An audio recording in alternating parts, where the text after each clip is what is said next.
What is up, dudes? Welcome back to a brand new Doom Eternal video. I know, it's been a while. Forgive me. But we are here with the McFarlane Gold Label Classic Doomslayer from Doom Eternal. And I have to say, out of the other two McFarlane Doomslayers I have, I like this one. Right off the bat, I'm just saying it right now, this is by far my favorite Doomslayer action figure out of the two other ones I have. And we'll get into the reasons why. But first of all, the sculpting on this thing looks amazing. The painting and the sculpting on this thing is absolutely amazing. This is such an amazing looking figure. I absolutely love just the whole new mold they made for this guy, and it just looks amazing. This is a figure I've been waiting for a long time. Definitely like number one on like top Slayer figures that McFarlane should make. And I am absolutely loving the way he looks. The way he feels too, just feels absolutely awesome.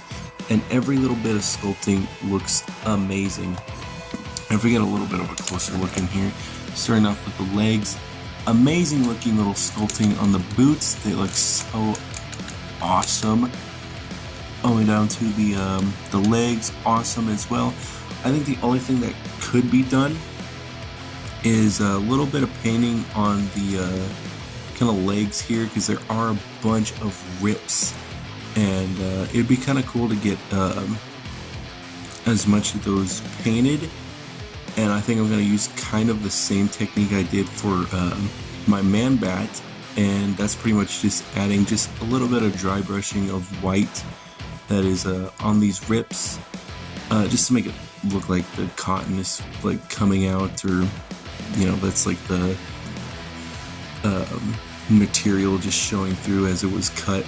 But it does look amazing. And for the armor parts, they look sick. The gloves do look really nice. The only thing that's really missing from the gloves is that these kind of gloves are see-through, so you can kind of see the skin inside, but it's kind of fully painted brown. But other than that, that's really not a big deal. He also has this strap that goes for his wrist blade, which does look super nice. Love the way that looks. And oh my god, this torso looks absolutely amazing. The only thing that I've done with the figure, because I did paint the figure, is add the red kind of claw marks here and a little bit on the wrist as well. That's pretty much the only things I've done with them. I really don't.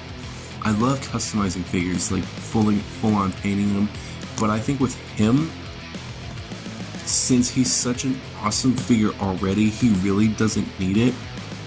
And the fact that he's like super fucking rare now, that's another reason why I don't want to full on paint him. But if we continue back on to the armor parts, love these like bullet parts here at the chest. Chest piece looks absolutely amazing. These shoulder pads are actually rubber, which is actually pretty cool. And you can see that there's green sleeves with them as well. And on the back there is a giant hole that goes for his shoulder cannon. And some more just armor detailing on here and on the top of the head. And for the helmet, it looks spot on. It's so amazing. When McFarlane does a great job with these sculpts, and I'm so glad this is like, this just wasn't half-assed. This is so amazing looking. It's by far my favorite Slayer armor out of like pretty much all of them. Love this figure. He does come with kind of 3 accessories. I guess you can count the shoulder cannon as 3, but he does come with his own display base, which is pretty nice, but I don't really call this an accessory. This pretty much just comes with every McFarlane figure. For his first accessory, he does come with this wrist, or this shoulder cannon, which is basically the exact same mold as the rest of them, just a different color. Same with the wrist, actually, yeah, it's pretty much the exact same with the wrist as well, but I do have an idea on what to do with this one, but it would require cutting this entire thing off, so I don't think I'm ready for that yet. Maybe until I get another Slayer that has the same gauntlet, or the same blade. So he also does come with the, of course, super shotgun, which honestly, when I heard there was like another wave of Doom figures, I was really hoping for more variety in weapons, but I guess the Astro Slayer comes with the Crucible, which I really would love to get, and it would be really cool to have a Slayer with a Crucible, but I don't know, maybe I can have someone 3D print one for me. I think I know somebody with a 3D printer. Anyways, point is, he does come with another super shotgun, nothing too crazy, but it does look pretty nice. And I think it's more shinier in silver than the last two shotguns, but I could be wrong. But of course, it does look nice, standard shotgun. But other than that, let's just put everything on him and see how he looks. And with all of his gear on, he looks absolutely amazing. Putting it on is pretty easy. I mean, there's just a little hole that you plug that into. And something that they fixed with this Slayer is he doesn't have a bitch grip anymore.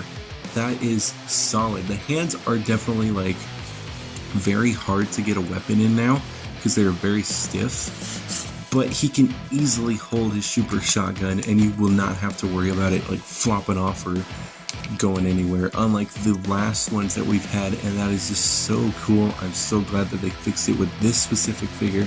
I don't know about the other two, but I'm so glad he's nice and fixed. He does have the shoulder blade, which pretty much works as it usually does. But what makes this figure so much better is not only does he look amazing and does not have a bitch grip, the posability is amazing. For posability, his head can look up that far and down that far. He also does have some side to side and some, of course, rotation. Since this is on like a flappy joint, I guess you can count that. It doesn't really count at all. But it does make his arm go all the way out, and also does a full 360 without getting in the way. And here's something that the other Slayers do not have. A swivel at the elbow that is so cool. He does have a pretty decent bend at the elbow as well. Rotation at the arm, and a hinge joint as well, which does look pretty nice. He has two separate torso movements here. One of them is at the top, and the other one is at the waist. He also does have a very, very nice crunch, and can go back that far as well, which is very nice. And of course, rotation up here, rotation up here. He does have a very nice spread. Leg can go back that far, and back this far as well. He does have a single bend at the knee. This part is like pretty much flappy. He does have some up and down at the foot, and with all McFarlane toys, they have this very weird angle joint, but you can kind of work it to get a pivot. So posability is pretty amazing. And I guess if you want to count it, he has a hinge joint at the shoulder cannon with a ball joint at the front part as well. The posability on this figure is absolutely amazing. His posability is far more superior than the original Slayer figures, and I honestly strongly believe that this is the superior Doom figure. So let's compare him to the other Doom figures. Here he is next to the custom painted Doomacorn. Here he is next to my custom painted original Slayer. Here he is next to the custom painted Marauder. And so a little different, the Bane McFarlane figure, which is kind of also custom. Jesus Christ, he's tall. My final thoughts on this guy is superior. Again, the superior Doom Slayer. I know he's going to be super hard to find, and he has been out of stock in some places for a while. But hopefully you guys can find him for a cheaper deal. If you guys love Doom, this guy is definitely a must-have for your collection because he looks amazing, he feels nice, he poses nice. There are some things that I wish they could have done a little bit better. Honestly, painting is basically standard McFarlane painting, but I do think he should have had just a deeper knee bend because honestly, the single bend that he has is not really the best. I also wish the hands were just a little bit softer because I did try to put him with two super shotguns and that kind of strained the left hand a little bit. So I would really not recommend that because it's kind of scary that it could snap off on you, and we really would not want that to happen, especially with this figure. But other than that, posability is absolutely amazing. Such a huge step up from the other two, and I just think he is a must-have. He is such an amazing figure. So hopefully you guys did enjoy, and let me know your thoughts if you guys do have this figure, and what is your favorite Doom Eternal figure that has come out these past years. But I want to thank you guys so much for watching. I'll see you guys in the next one.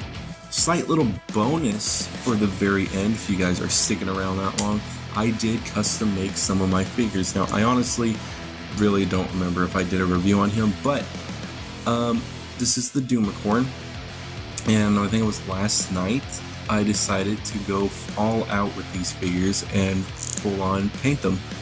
So with this one, honestly, all I did was just take some black shoe polish, rub it into a bunch of these cracks, and just make them not so white, you know? He definitely has so much highlight in the game. I felt like he just absolutely needed the touch up, and especially with this shoulder pad, which I love, he definitely just, it brings it out so much, and I absolutely love it. I also did some on the wings as well. If you can see that, it doesn't look as kind of pink as it should be. I also did on the tail, also on the feet as well. I just made sure he just had a bunch of, he wasn't as white, and I also did it on the unicorn head as well. I think the only thing that I would need to do next is to paint the unicorn teeth like yellow, because in the game it is kind of a yellowish yellow teeth. But other than that, that is pretty much the Doomicorn Slayer. The Marauder is pretty much untouched from the last time I custom made him, and I'm so glad that the paint actually held up after like, how's it always been, like 2 years, a year since I've done that review. And I'm so glad that the paint actually held up, and I'm really pretty happy about that. Only thing I really did was just add just a little touch of orange in here and in the eyes, just to make it pop out maybe just a little bit more. But the big thing that I did give him is I did make the super shotgun into just kind of a regular shotgun. I pretty much just X-Acto knifed the meat hook off of there and just kind of black shoe polished it a little bit. But yeah, that's pretty much it. And I did the Lux shotgun. If you guys remember, I did do my own custom Lux shotgun. The painting on it just wore right off. Like, it doesn't even look like it was supposed to be that, which kind of does suck, but I am pretty happy with how it is being used now. So that's pretty cool. Really do like that. And I think the big change for both of these guys is him. I definitely did a little bit more and some drastic, I did some drastic things with them. And I did see on a Reddit page, somebody did make a custom Doomslayer, and I decided to copy it.